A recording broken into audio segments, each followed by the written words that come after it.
2장 17절, 18절 함께 합독하도록 하겠습니다. 시작. 만일 너희 믿음의 제물과 섬김 위에 내가 나를 전제로 드릴지라도 나는 기뻐하고 너희 무리와 함께 기뻐하리니 이와 같이 너희도 기뻐하고 나와 함께 기뻐하라. 아멘. 자, 오늘은 이 말씀을 가지고 이런 죽음을 주옵소서, 죽음에 대해서 말씀을 나누고 기도하려고 합니다. 저는 지난주로 마지막 주간인 줄 알았거든요. 근데 이번 한 주가 더 있는데, 그래서 이번 5월 달이 가정의 달이어서 우리가 가정에 관한 기도의 제목을 나누었죠. 그래서 이 가정의 달을 이제 마지막 보내면서 어떤 말씀을 전할까 기도하는 가운데, 우리가 가정에 대해서 참 필요하고 또 하나님의 은혜 가운데 우리가 가정 생활을 많이 하지 않습니까? 근데 제 개인적으로 가정 생활에서 가장 중요했던 것이 제 개인적으로 그게 죽음이었습니다. 죽음이 주는 교훈, 죽음이 주는 은혜, 죽음이 가르쳐주는 어떤 인생 또 신앙, 어떤 삶이 제 개인적으로는 큰 은혜였고 또 감동이었고, 그것이 지금 제가 살아가고 있는 삶의 어떤 초석을 장식을 했다라고 해도 크게 다르지가 않다고 생각을 합니다. 제가 지금까지 살면서 가장 가까운 사람의 죽음을 세 사람을, 우리 가족들 중에 세 사람을 경험을 했습니다. 첫 번째는 제가 초등학교 6학년인지 중학교 1학년 때인지 하여튼 그때 저희 할아버지가 돌아가셨습니다. 그리고 20대 말쯤에 저희 누님이 갑자기 교통사고로 돌아가셨습니다. 그리고 2012년에 저희 어머님이 암 진단을 받고 이제 계시다가 이제 돌아가신 어떤 그런 죽음이 있었습니다. 할아버지의 죽음은 어릴 때여서 그런지 몰라도 그 죽음을 옛날에 시골에서 옛날 행여매고 그런 장례 있지 않습니까? 아이고 아이고 하고 어린 나이에 그런 장례를 치렀는지는 몰라도 그 할아버지의 죽음을 보면서 죽음이란 무서운 거다, 두려움이 있었습니다. 그리고 장례 끝나고도 왜 옛날에 시골에는 그때가 여름이었던 것 같은데 병풍을 쳐놓고 뒤에 이렇게 시신을 모셔놓고 제사상 같은 거 이렇게 차려놓고 뭐 하잖아요. 그 병풍 뒤 너머에 무서운 어떤 공포 같은 두려움, 밤에 동네를 다니기를 무서워했던 기억이 있어요. 그래서 죽음이라고 하는 게 막연한 공포, 두려움으로 자리 잡았습니다. 그러다가 미국에 가서 저희 제일 첫 번째 누님이 신앙생활 열심히 뭐 다 아시는 분 많이 계시겠지만, 교회 성경 공부하러 가다가 횡단보도에서 뺑소니에 치여서 갑자기 돌아가신 거예요. 그때 제가 신학대학원을 다니고 있었는데, 그때의 죽음은 원망이었습니다. 왜 이렇게 허망하게 허무하게 하나님이 데려가셔야 되냐. 조카들도 아직 어리고 쌍둥이고 뭐 저도 젊었고 저희 누님도 그때 뭐 젊었었죠. 그 죽음을 경험하면서 이런 하나님을 내가 어떻게 믿고 주의 사역자가 될 수 있겠냐. 원망, 항의 뭐 이런 느낌이었습니다. 그래서 신학대학원을 휴학을 하고 직장 생활을 한 2년 동안 했던 기억이 있습니다. 그래서 두 번째 죽음은 허무함, 덧없음, 그리고 왜 하나님이 뭐 이런 의미를 던져 주었습니다. 그 다음에 세 번째 죽음이 바로 저희 어머니의 죽음인데, 저희 어머니는 암 진단을 받으시고 수술을 안 하겠다, 그리고 깨끗하게 주어진 삶을 살다가 하나님이 오라고 하면 가겠다라고 본인 스스로가 그렇게 마음을 먹으셔서 뭐 수술 안 하고 이제 좀 뭐 통증은 있었겠지만 일상생활을 하는데 그렇게 지장이 없으셨다가 이제 12월 달에 이제 감기가 와가지고 병원에 입원을 했는데, 감기와 함께 이제 그 암이 이제 그 서로 이렇게 합해져 가지고 12월 달에 입원을 하셔가지고 1월 28일 날 돌아가셨습니다. 근데 저희 어머니의 죽음을 보면서, 저희 어머니는 이제 암 진단을 받으셨기 때문에 언젠가는 죽는다는 그런 늘 생각을 가지고 계셨고, 또 우리 자녀들도 언젠가는 뭐 올해까지 계실까, 내년까지 계실까, 뭐 이런 마음이었기 때문에 그 어머니의 죽음을 바라보면서 저뿐만 아니라 온 가족이 참 큰 은혜를 받았습니다. 그리고 그 죽음을 준비하고 있는 모습을 통해서 우리들도, 우리 자녀들도 이렇게 준비를 해야 되겠구나, 이런 죽음을 맞이해야 되겠구나, 그런 생각을 많이 했었습니다. 그래서 저희 어머니의 죽음은 암 환자이지만 자녀들에게 뭐 이렇게 힘들게 했다든지 뭐 번거롭게, 깨끗하게, 그리고 돌아가실 때도 주무시듯 이렇게 돌아가시고,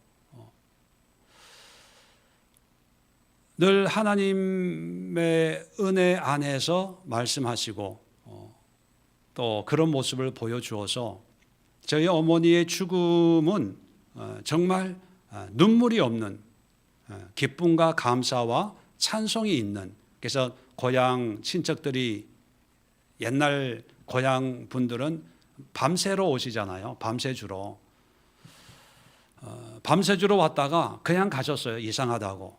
왜 곡하는 사람 하나 없고, 웃고 떠들고 먹고, 가족끼리 찬양 대회 한다고, 찬양 특송 가족 대항을 하고, 저도 장례 3일 동안 한 번도 울어본, 눈물이 나지를 않았어요. 그래서 은혜롭게 장례를 마치면서 어렸을 때의 막연한 두려움, 또 저희 누님의 갑작스러운 죽음의 어떤 그 결과를 통해서 죽음이라고 하는 정리되지 않았던 그런 의미들이 저희 어머니의 죽음을 통해서 다 정리가 되고, 정리가 된 것으로 끝나는 것이 아니라 저의 죽음도 멀리 있는 것이 아니라 가까이 있는 아주 친밀하고 친근한, 그리고 죽음이라는 것이 지금까지 알고 있었던 어떤 그런 인생의 마지막 끝의 의미가 아니라 이 죽음까지도 메시지를 전할 수 있는, 남아있는 자들에게, 산 자들에게 죽은 사람이 마지막 전할 수 있는 메시지가 죽음이구나. 우리는 산 자들이 돌아가실 분들에게 마지막 뭐 한마디씩 하잖아요. 뭔가 돌아가시는 분들에게 베푸는 어떤 그런 사랑, 호의. 그런데 죽음은 산 자의 배려가 아니라 죽은 자의 마지막 배려더라고요. 돌아가시는 분이 남아있는 유족들, 자녀들, 형제들에게 마지막으로 전할 수 있는 메시지, 배려, 사랑, 그것이 바로 죽음이에요. 그래서 이 죽음을 우리가 잘 준비해야 되겠다. 기도해야 되겠다. 그래서 어머니의 죽음이 우리 가족들의 삶에 엄청난 영향을 미쳤어요. 그걸 생각하면서 가정의 달에 마지막 메시지는 이제 자녀를 위한 기도를 할까? 그런 생각도 했는데 하나님이 이런 마음을 주셔서 가정에 정말로 중요한 기도 제목이 바로 죽음이다. 죽음을 어떻게 맞이하느냐에 따라서 그게 상처가 될 수도 있고 어떤 상실의 고통이나 아픔이 될 수 있고, 반대로 이 죽음을 잘 준비한 죽음이 있다면 엄청난 어떤 복음의 도구로 쓰임 받을 수 있고, 또 남은 가족들이 어떻게 살았는지는 중요하지 않지만 그들의 삶을 획기적으로 바꿀 수 있는 마지막 능력의 도구가 이 죽음인데, 삶을 준비는 잘해요. 우리가 아이가 태어나기 전에 다 준비하잖아요. 장난감부터 시작해서 옷부터. 근데 사실 이 죽음을 준비하는 경우는 별로 없어요. 그래도 옛날에는 수의라도 준비했는데, 그리고 묘도 준비하는 분들 있잖아요. 그죠? 내가 묻힐 가묘라고 해서 이렇게 저희 할아버지도 그렇게 해 놓으셨었는데, 근데 요즘에는 그런 것도 없습니다. 그냥 화장해 버리니까. 그러니까 죽음은 그냥 떠나보내는 산자의 입장에서 죽음을 맞이해요. 누가 돌아가셨대, 죽었대, 소천했대. 어떤 산자가 죽은 자를 이렇게 떠나보내는 장례식 하고 하다 보니까, 그런데 그게 아니더라고요.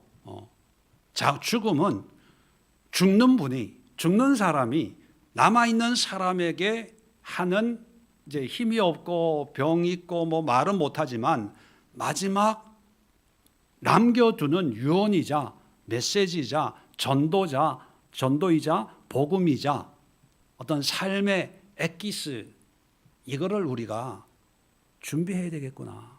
그리고 죽음을 멀리 있다고 생각하지 말고 삶과 동떨어져 있는 어떤 죽음. 그리고 우리 기독교인들에게는요, 죽음을 얘기하지만 죽음이 그렇게 크게 와닿지 않아요. 왜? 죽음을 강조하기보다는 뭘 강조합니까? 죽음 이후를 강조하다 보니까, 천국, 구원 이런 걸 강조하다 보니까 죽음에 대해서는 그렇게 마음을 안 두는 것이 일반적인 모습이 아닐까. 자, 그래서 오늘 기도는 죽음을 위한, 이런 죽음을 주옵소서. 오늘 본문에 나와 있는 빌립보 2장 17절로 18절에 보면, 너희 믿음의 제물과 섬김 위에 내가 나를 전제로 드릴지라도, 여기서 전제라고 하는 것은 이제 제사하는 방법 중에 포도주를 이게 그 제물 위에 붓는 그런 제사법이 있어요. 소제, 곡식으로 드리는 제사법이 있고, 전제는 포도주는 어떤 피를 상징하거든요. 생명을 상징하다 보니까 이 전제로 나를 드린다는 이 표현은 내가 죽는다는 어떤 그런 표현과 이제 연결이 되는 겁니다. 그래서 바울은 나를 전제로 드릴지라도라고 하는 것은 내가 죽을지라도, 그런 뜻입니다. 죽을지라도 나는 기뻐하고 너희 무리와 함께 기뻐하리니 이와 같이 너희도 기뻐하고 나와 함께 기뻐하라. 자, 자기가 지금 죽더라도 기쁘다, 이 얘기를, 기쁘다는 것을 2절에 걸쳐서 4번이나 얘기하고 있어요. 지금 빌립보서는 로마 감옥에 갇혀서 빌립보 교인들에게 쓰는 편지거든요. 그러니까 바울은 자기가 로마 감옥에서 죽을 수도 있다는 전제를 가지고 편지를 쓰는 거예요. 그러니까 편안한 상황이 아니라 죽음의 문턱 앞에 있는 그런 사람이 기쁨을 얘기하고 있다는 것입니다. 자, 여기서 세 가지 기도 제목을 우리가 찾을 수 있는데, 첫 번째 우리가 기도해야 될 죽음은 뭐냐면 신앙적으로 해석이 되는 죽음을 맞이해야 돼요. 다시 말합니다. 신앙적으로 해석이 되는 죽음. 저는 그런 설교를 하지 않는데 어떤 목사님들은 이제 장례 설교를 하면 그 설교 중에 돌아가신 이제 망자라 그러죠. 돌아가신 분의 어떤 양력, 몇 살에 뭘 하고 결혼을 하고 자녀를 몇 살 낳고 무슨 일을 하고 뭐 이런 걸 쭉 그 양력 또는 경력을 쭉 이렇게 소개하는 그런 목사님들도 계시더라고요. 그래서 이렇게 해서 어디에서 태어나서부터 뭐 이렇게 쭉 대학교를 뭘 공부하고 뭐 이렇게 도미해서 어떤 인생을 그렇게 이제 요약을 하기도 하죠. 뭐 그게 삶이니까. 근데 적어도 우리 그리스도인들은 삶의 어떤 양력, 경력이 아니라 신앙적으로 하나님 앞에서 믿음적으로 우리의 삶이 해석이 되고 적용이 되는 그런 인생, 그런 삶, 그런 죽음. 무슨 일을 하고 뭘 하고가 아니라 하나님 앞에서 신앙적으로 거듭나고 구원받고 하나님 앞에 쓰임받고 하나님을 섬기고 기도하고 하나님의 은혜와 사랑을 누린 그런 삶이었다라고 이게 해석이 돼야 되는 거예요. 이게 분명해져야 되는 거예요. 그런데 어떤 장례식을 가보면 저 같은 경우에는 설교할 게 없어요. 왜? 해석이 안 되니까. 이 삶을 어떻게 신앙적으로, 목사가 신앙적으로 해석해서 설교하는 거지, 그냥 세상적인 삶을 뭐 몇 살에 몇 년도에 태어나셔서 서울에 몇 년도에 오시고 뭘 하고 몇 날 며칠 놓고 뭘 하고 몇 날 몇 시에 돌아가셨습니다. 이거는요, 목사가 설명 안 해도 장례식 입구에 가면 다 나와 있어요. 며느리가 누구고 이게 다 나와 있잖아요. 몇 세에 돌아가시고 다 나와 있어요. 굳이 목사가 그걸 얘기하러 예배를 인도하는 게 아니라 목사는 하나님의 말씀으로 돌아가신 분의 삶을 해석해서 유족들에게 위로를 주고 조문객들에게 도전을 주고, 그래 우리도 이렇게 살자. 슬퍼하는 유족들에게도 슬퍼하지 마십시오.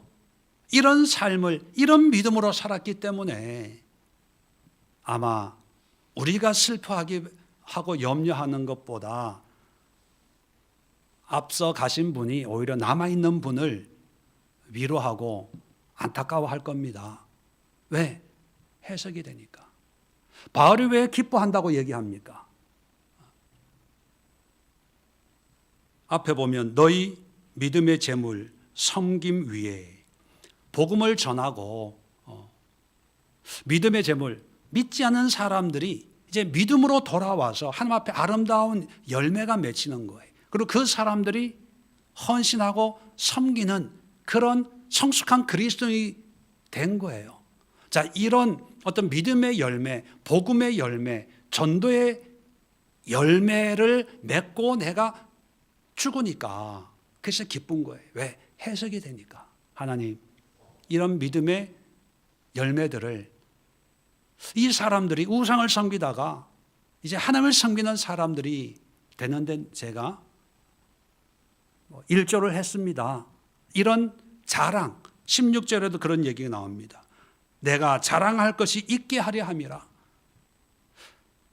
자랑이 세상적인 자랑이 아니라 믿음의 자랑이에요. 신앙적인 자랑이에요. 그러면 우리가 죽음을 준비할 때 요즘 말 쉬운 말로 9988 234 여러분 그렇게 살면 뭐 합니까? 해석이 안 되는데. 그죠? 그래서 우리가 첫 번째 기도 제목은 뭐냐면 신앙적으로 해석되는 죽음을 맞이하게 하옵소서. 신앙적으로 해석되는. 그래서 모르겠어요. 제 장례식에 여러분이 올 수 있지만 확률적으로는 제가 여러분의 장례식을 이제 집례를 한다고 한다면 정말 신앙적인 해석과 적용과 그 열매들을 가지고 하나님 앞에 감사하고 유족들과 조문객들에게 그런 도전을 주는 그런 장례 예배가 되었으면 좋겠습니다. 아마 여러분들도 간절히 소망하는 것이 바로 이런 죽음이 아닐까. 그렇다면 이런 죽음을 지금부터라도 준비해 나가야 된다는 거예요.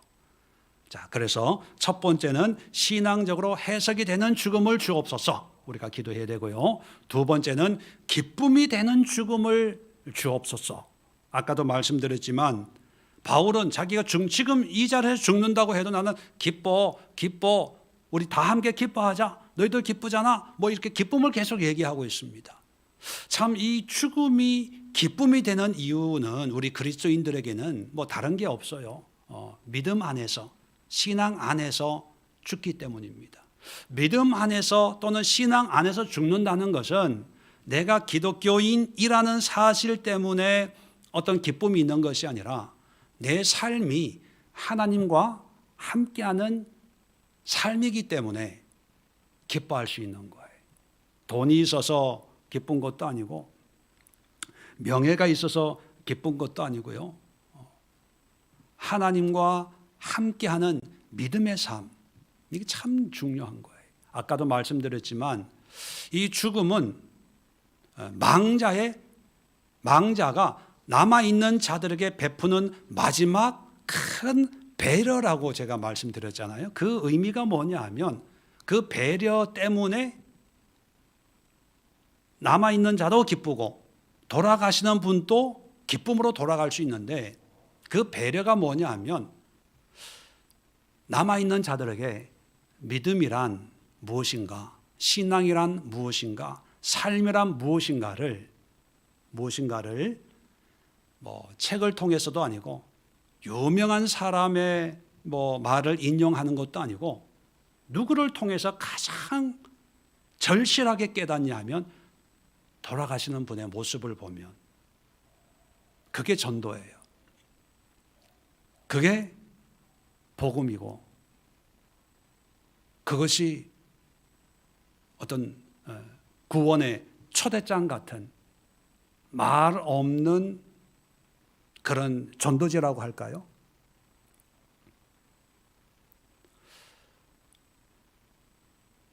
저희 가족 얘기를 자꾸 해서 죄송한데 제 개인적으로 지금도 저희 아이들이 미국에서 오면 저희 죽음에 대해서 미리 얘기해 놓습니다. 화장해라, 이렇게 해라, 저렇게 해라, 그냥 납골당도 하지 말고 뿌려라. 그렇게 얘기할 수 있는 이유가 어디에서 나왔냐 하면 저희 어머니의 죽음, 돌아가시는 것을 보고 깨달은 거거든요. 그렇다고 저희 어머니가 그렇게 해라 이렇게 얘기한 것도 아니고 저희 어머니는 납골당에 모셨어요. 그런데 그 죽음을 바라보면서 죽음이 무서운 것도 아니고 대단한 것도 아니고 담담하게 받아들이면서 그냥 주무시고 이렇게 손에 옆으로 앉아서 이렇게 누워서 이렇게 이러고 그냥 그대로 돌아가셨으니까 계속 주무시고 계시는구나. 그런 거를 목격하고 보면서 하나님 안에서의 마지막 모습이 이렇게 편안함으로 끝을 내는구나. 그러니까 그 모습이 우리도 하나님 안에서 저런 안식을, 편안함을 누려야 되겠구나, 사모해야 되겠구나. 누가 설명을 안 해도 그냥 그런 마음을 갖게 되는 거죠. 그런 마음을 가지니까 장례식이요, 우는 사람이 없어요.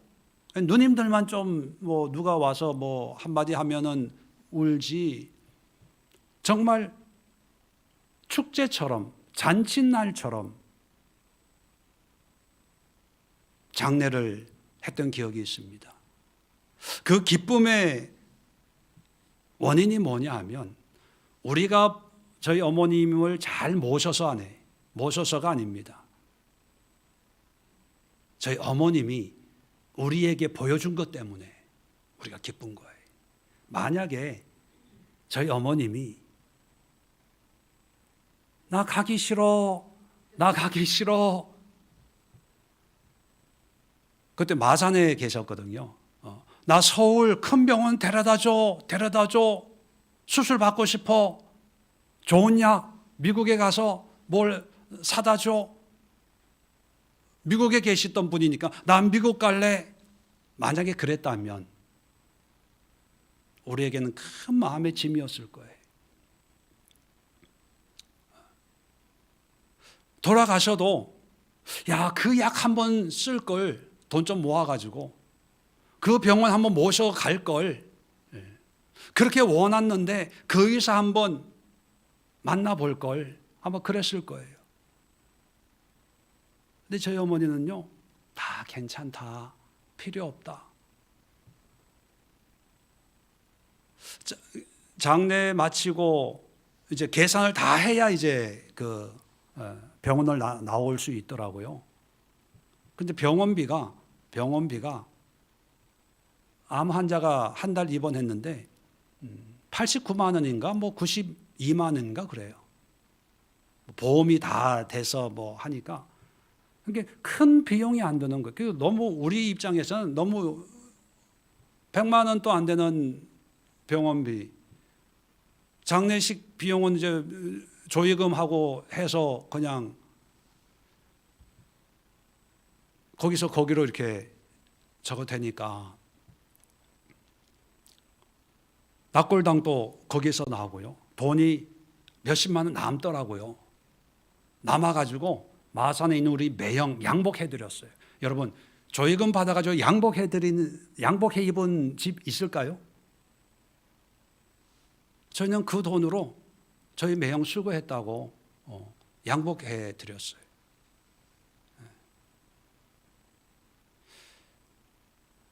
그 이유가 뭐냐면, 우리가 효도를 다 해서 우리가 할 수 있는 건 다 했어, 이래서 기쁜 게 아니라요, 돌아가신 저희 어머니가 우리를 기쁘게 해줬어요. 그런 모습을 보여줬고 그런 말을 했고 그렇게 행동을 하셨어요. 지금 생각해 보면 이런 생각도 들어요. 우리 어머니가 힘드셨겠다, 아프셨겠다. 그런데 힘든 얘기를 안 하셨어요. 괜찮다. 여러분, 우리가 9988, 234 편안하게 가는 것도 좋지만 우리의 죽음을 통해서 메시지를 남길 수 있어야 돼요. 기쁨의 메시지. 원 집사님 돌아가실 때 두 딸 사위 앉혀놓고 너희들에게만 얘기한다. 저기 강남에 땅 하고 죽었다. 그러면요, 싸우고 난리 날 거예요. 저기 어디에 선반 위에 여러분, 우리가 기도해야 될 게 뭐냐면 우리의 죽음이 기쁨이 되어야 돼요. 기쁨이 되려면 영적으로 풀어야 되고 화해를 시켜야 되고 하나를 만들어야 되고 그것을 젊었을 때 할 수도 물론 있죠. 그런데 죽음을 통해서도 충분히 할 수 있어요.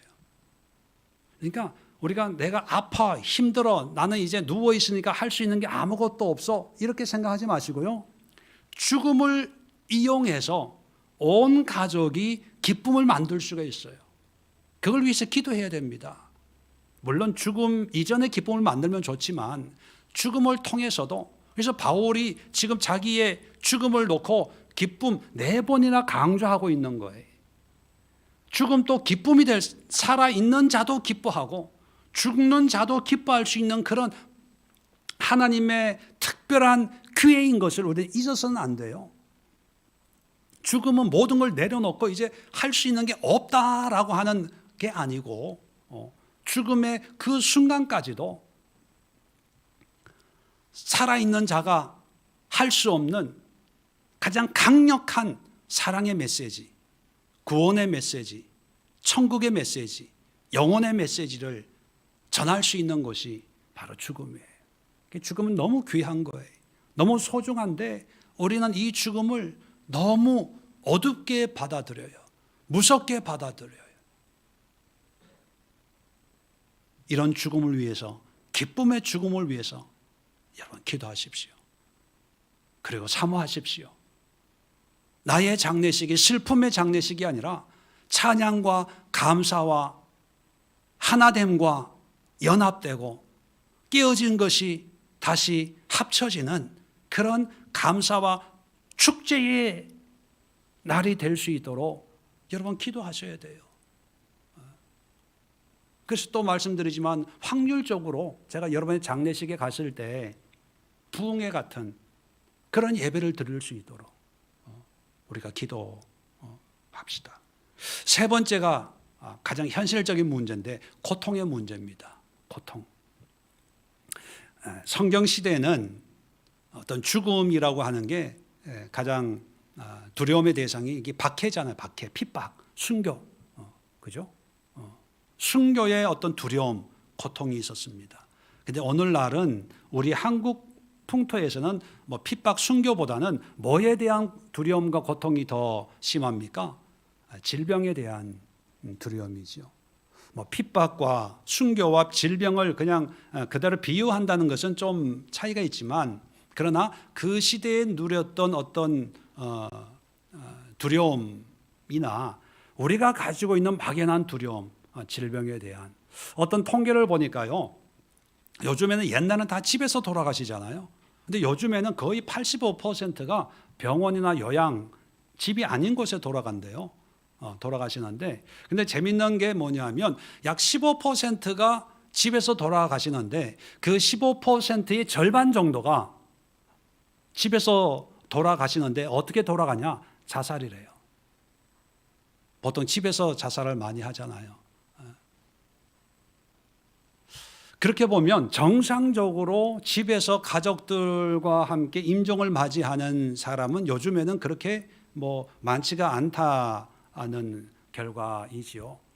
자, 그렇게 보면 다 요양원에 이제 뭐 병원에서 뭐 이렇게 중환자실에서 이러는데, 이 질병에 대한 두려움, 공포, 어떤 고통, 뭐 이런 것을 우리가 어떻게 해결할 것이냐. 이건 뭐 그렇게 쉬운 문제는 아닌데, 오늘 성경 본문은 아니지만 성경 안에 한 예가 있어서 소개하고 이 예를 중심으로 해서 우리가 기도하려고 합니다. 자, 25절을 보시면 에바브로디도라는 사람을 소개하고 있어요. 이 에바브로디도. 자, 25절에 보면 에바브로디도를 너에게 보내는 것이 필요한 줄로 생각하노니 그는 나의 형제요 함께 수고하고 함께 군사된 자요 너희 사자로 내가 쓸 것을 돕는 자라. 이 에바브로디도는 원래 빌립보 사람입니다. 빌립보 사람인데 바울이 로마 선교를 한다고 해서 빌립보에서 선교사로 바울을 돕는 자로 파송을 해서 같이 사역을 하다가 바울이 이제 감옥에 이제 갇히게 된 거죠. 그러면서 이제 옥바라지를 하고 이제 그러고 있던 사람입니다. 자, 그런데 26절에 보면 27절입니다. 그가 병들어 죽게 되었으나, 근데 이 에바브로디도가 병이 들어서 거의 죽을 지경에 놓인 거예요. 자, 그런데 거기에서 하나님이 그를 긍휼히 여기셨고, 그뿐 아니라 또 나를 긍휼히 여기사 내 근심 위에 근심을 면하게 하셨느니라.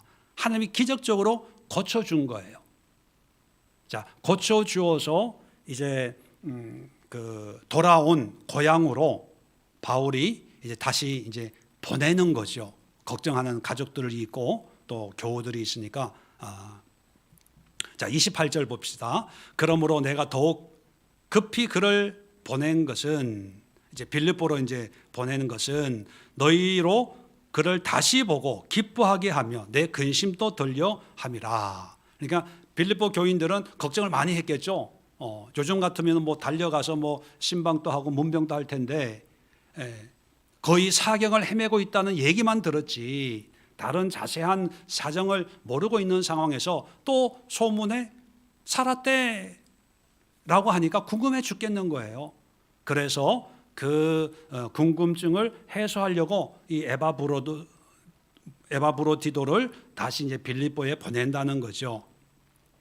자, 그런데 이제 30절에 보면 열쇠가 있습니다. 그가 그리스도의 일을 위하여 죽기에 이르러도 자기 목숨을 돌보지 아니한 것은 나를 섬기는 너희의 일에 부족함을 채우려 함이니라.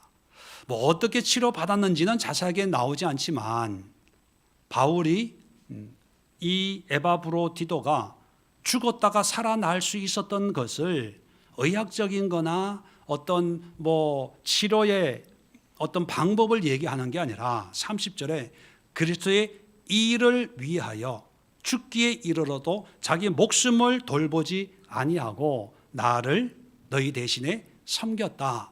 한마디로 얘기하면 에바브로디도가 하나님의 일에, 하나님의 사명에 사로잡혔다. 그렇게 볼 수가 있습니다. 자기 목숨을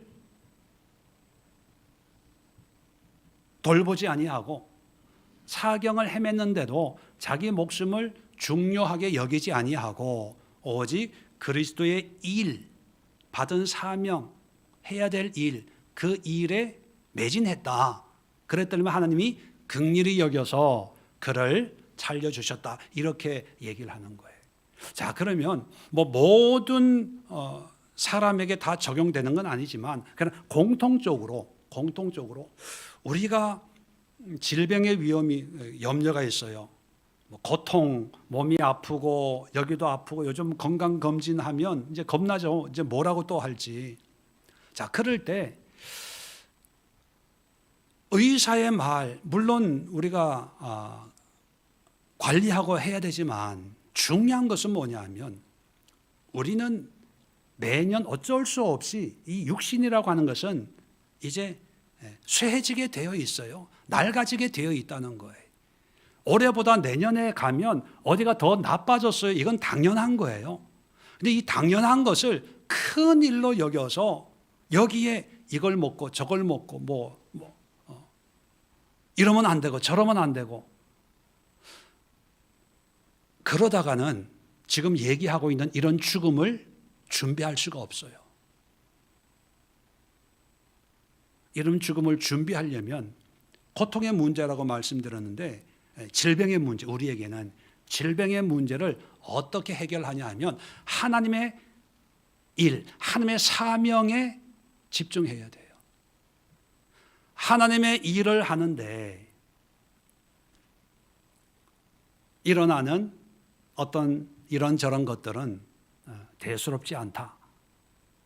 이런 마음을 가지고 있어야 돼요. 나의 목숨을 돌보지 아니한 것, 목숨을 돌보지 아니했다는 의미는 우리식으로는 나의 건강에, 나의 고통에, 나의 문제에 너무 연연하지 않았다는 거예요. 다시 말하면 우리의 어떤 막연한 두려움, 막연한 예상, 이렇게 되면 어쩌지 저쩌지 이런 거에 연연하지 아니하고 그리스도의 일을 위하여 이를 위하여 또 나를 섬기는 너희 일의 부족함을 채우려 함이라. 이게 아까 25절에 에바브로디도가 받은 사명이거든요. 교회로부터 받은 사명. 이 사명을 감당하는 그 일을 최우선으로 여겼다, 이런 얘기입니다. 그러면 여러분, 앞으로 우리에게 주어질 여러 가지 고통, 이런 문제를 극복하기 위해서는 어떻게 하면 될까요? 건강 운동 잘하면 될까요? 여러분, 그래도 또 아파요. 그래도 또 여기저기 고장나요. 우리 그리스도인들이 이런 고통의 문제를 극복할 수 있는 것은요, 하나님 앞에 사명을 감당하는 거예요. 사명을 감당하는 거.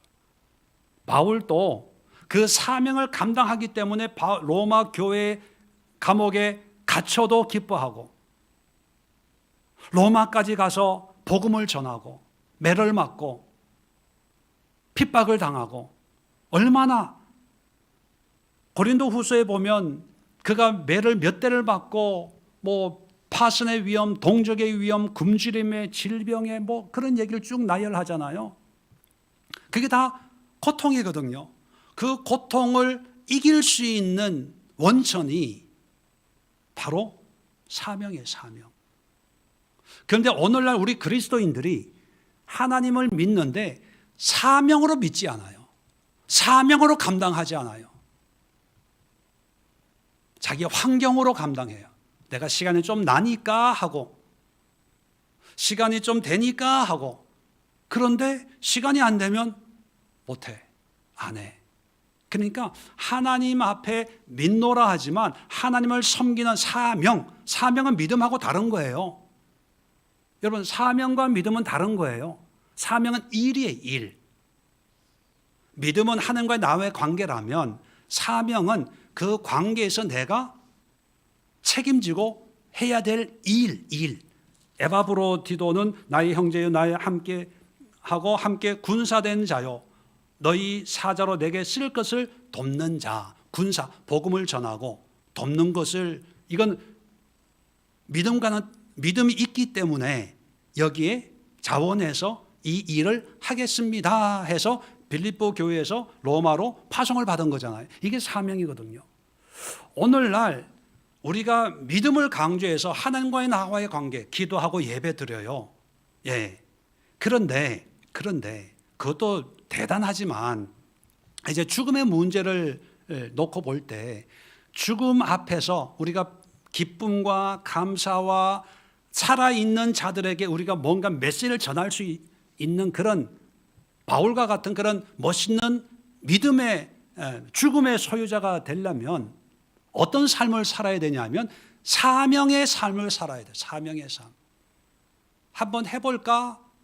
시키니까 할까? 하기 싫어 죽겠는데 어쩔 수 없이 해야지 이게 아니라 하나님이 나에게 주신 일이야. 비가 오나 눈이 오나 이 일을 남들이 보든 안 보든 내 환경이 어떻게 달라지든 간에 나는 이 일을 위해서 헌신할 거야. 그게 사명이거든요. 그게 있을 때 아름다운 죽음을 만들어 갈 수가 있는 거예요. 적어도 오늘 기도하러 나오신 여러분들, 이제는 믿음 위에 사명으로 일하십시오. 사명으로. 교회 봉사도 그냥 봉사라는 의미 때문에 사람들이 오해를 하는데 봉사가 원래 사명이에요. 영어로 미니스트리. 목회자를 미니스터라고 불러요. 봉사가 목회하는 거나 똑같은 거예요. 근데 우리 어감의 봉사는 그냥 내가 시간이 되고 환경이 되면 좀 도와주는 정도, 그런 어감이기 때문에 이 문자의 함정이라고 제가 자주 표현을 하는데, 그런 어감이 있다고 그냥 봉사가 그런 유형이라고 생각을 하는데, 성경에 나오는 그 봉사, 디아코노스라는 말은요, 사역을 의미하는 거예요. 사명으로 사역을, 미니스트리. 여러분들이 이제 이 시간 기도할 때 여러분 세 가지를 우리가 기도하자고 말씀드렸습니다. 첫 번째는 신앙적으로 해석이 되는 죽음을 맞이하게 하옵소서. 두 번째는 기쁨이 되는 죽음을 맞이하게 하옵소서. 세 번째는 뭐냐 하면 사명자로 맞이하는 죽음이 되게 하옵소서. 사명자. 하나님이 이 땅에 보내셨다가 주어진 일을 책임감 있게 감당하다가 주님 앞에 암흑의 집사님이, 권사님이 이제 주님 품에 안겼습니다. 그럴 때 이분은 이것을 사명으로 알고 사셨구나. 남아있는 사람들이 알 수 있도록 나도 이런 사명으로 살아야 되겠다. 도전받을 수 있도록. 여러분, 이 세 가지를 놓고 우리 자신들을 위해서 기도하시고, 혹시 여러분 부모님들 아직 부모님이 계시다면 이런 죽음을 맞이할 수 있도록 위해서 기도하시고요. 또 이런 죽음을 통해서 가족이 새로워지는, 그리고 모든 사람들이 큰 은혜 받고 기쁨으로 하나님 나라로 떠나보낼 수 있는 그런 죽음들이 많이 생겨날 수 있도록 우리가 기도하도록 하겠습니다. 자리 정돈하시고 오늘 말씀 생각하시면서 이런 죽음 주옵소서. 주여 한번 힘차게 외치고 합심해서 기도합니다. 주여.